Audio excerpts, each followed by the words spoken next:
Rudy Reckless coming from the 757 Newport News. What's good with y'all?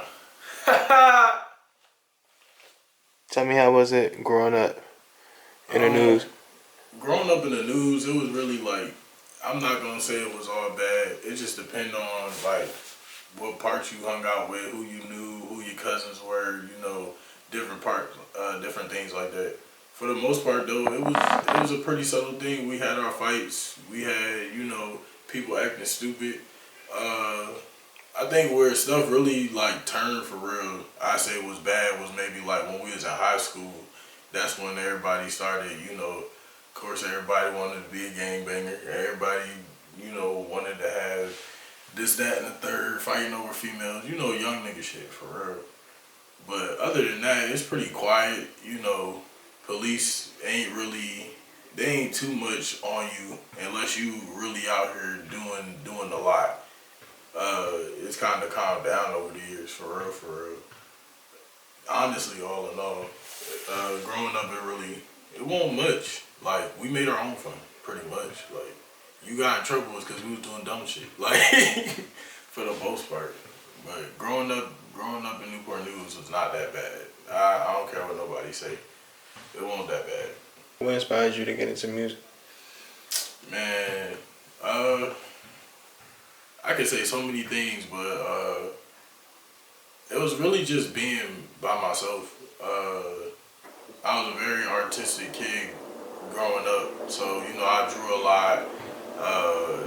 I used to try to make my own video games and stuff, but one day somebody told me to start writing poems. We started actually doing it in this English class that I had in like middle school, and we had a journal we would always write poems and stuff in, and then from there, even after middle school, I just kept doing journals, and then I always had songs, but never had beats. Like, I didn't even get into going on YouTube yet. I didn't even know what I wanted, the beat to sound like. I would just write into a rhythm in my head type shit.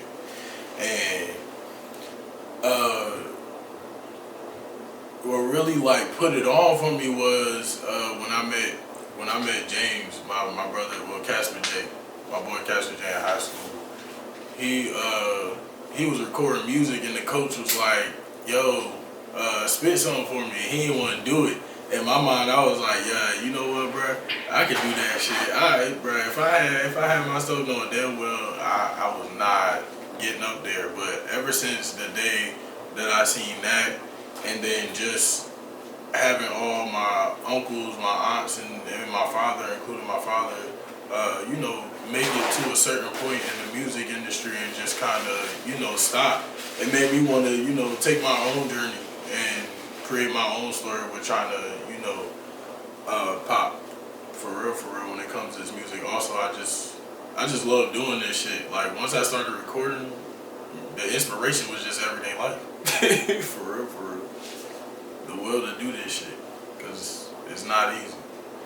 Other than Casper, is there anybody else that you look up to or admire? Not just in music, but in life or in life. I definitely say my pops. I say my pops in the aspect of just knowing when to just be quiet and knowing when to just try to do your best, work with what you got. Don't let everything stress you out. For real.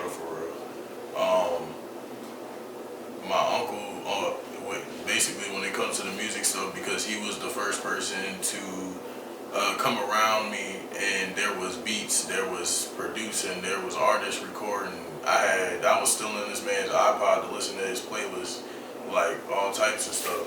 So I say those are the three people for real. And even though I don't talk to my uncle no more, sadly, but that either way, the person still inspired me. That goes to show that even if you do like the person or not, a person can still inspire you to do something great. Just saying.